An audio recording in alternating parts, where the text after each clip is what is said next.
Good afternoon, class, and welcome back to Miss Bennett's Writing and Composition class. Remember, if you have any questions, refer to the syllabus for how to contact me, but you are always welcome to talk to me after class as well. Today, I want us to discuss writing as a process versus writing as a product. And to begin that discussion, I thought we could conduct a little kinesthetic activity to help us understand. Our learning activity for today. We all have pencils at our desk, right? Okay, so how irritating is it when we can't keep track of our pencils because they're constantly falling off our desk? What if we could create something to fix that problem? It seems we could all benefit from a pencil holder. Now that we've decided what we need to create and why we need to create it, let's decide how we're going to do that. Do we have any classroom supplies that could help us out? Yes, everyone look under your desk and you should find a similar container of Play-Doh. Now let's make a list of requirements for a pencil holder.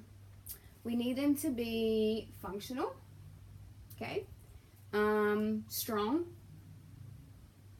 okay, and maybe a little personalized.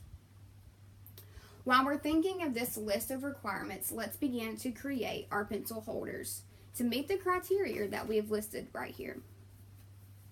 Now I want you to completely flatten out your creation. That was hard to do, wasn't it? It's because we became so attached to our creations. When we're in the brainstorming phase, we can't become too attached to topics that we've chosen because there may be other options that we haven't explored. Okay, so now we have some good ideas and we can begin to craft our first draft. Remember, this stage can often take the most time during our process, and that's okay. Now, I want you to all find a partner and compare your two creations. Remember that their feedback will be of utmost importance in the end, so make sure you're listening.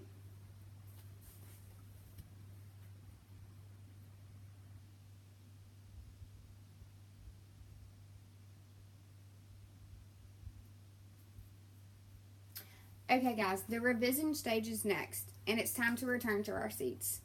I want you all to look at your pencil holders from every angle that you possibly can. Stand beside your pencil holder, stand in front of your pencil holder, stand behind your pencil holder, maybe get up under your pencil holder, and maybe stand really far away. While you're taking into consideration your partner's feedback, this is our chance to make revisions. While we're making revisions, we need to remember the requirements that we listed for our pencil holders during the pre-writing stage.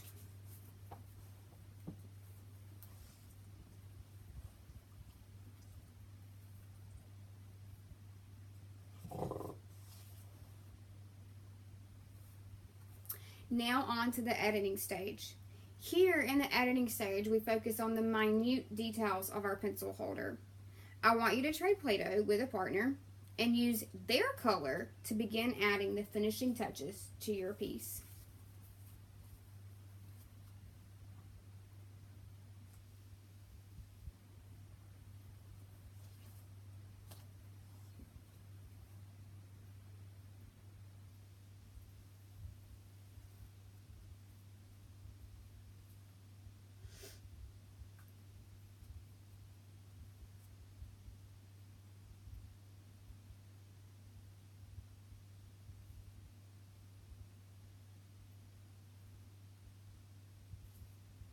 Okay, once you've worked on editing your piece, I want you to have your partner come back and take a look again to see if there are any areas for improvement that can be made to your pencil holder.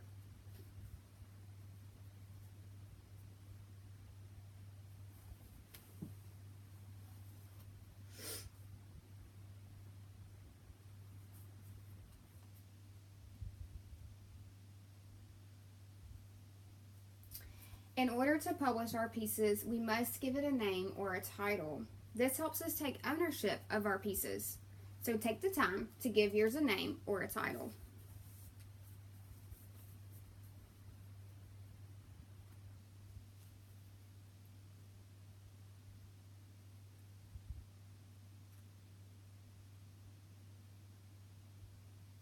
Okay, if you feel that your creation is complete, I want you to take a step back and begin to evaluate one another's publications by looking at them from every angle. Okay, guys, you can have a seat and put your pencil holders down. As we talk about the writing process, we need to talk about our natural instincts when it comes to writing and the process versus the product. We almost always view writing as a product because we think of the paper or assignment based off what our teachers expect from us. Naturally, though, we as learners are always evolving, and so we should look at our writing in the same way, working in action with our language. When you think of writing a piece of work, one must go through the process in order to get to the product. From the process to the product.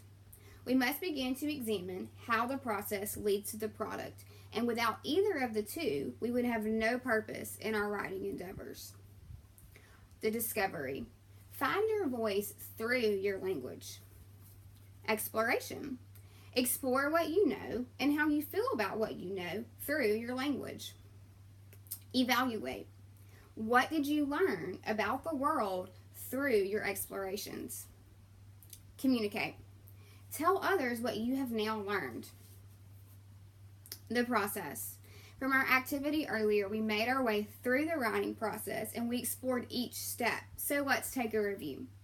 Pre-writing stage. First, we choose a subject, our audience, and what way we want to speak to our audience about our subject. It is here in the pre-writing step that we brainstorm and outline the direction that we want to go with our piece of work. The writing stage. Now it's time to put your pen to paper and let your ideas flow. This is where we commit. We commit not only to our audience, but to our subject. Here is where we find out how little or how much we know and how much more we may need to still research.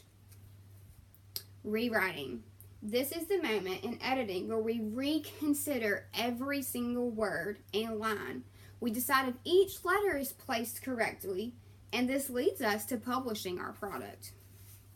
The product. Transitioning from a traditional method of teaching writing as a product to teaching writing as a process.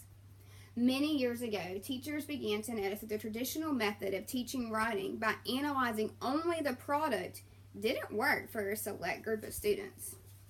This is when the new paradigm of teaching process-centered writing was born. Sometimes the best lessons are learned from mistakes being made. Teachers began to realize that they couldn't only look at what students had written, but that they had to understand how the students got to their destination and why they chose that route. It is during the process that you can analyze your own work, and from your mistakes, you can ultimately change the trajectory of your product. Thank you guys, and have a good afternoon.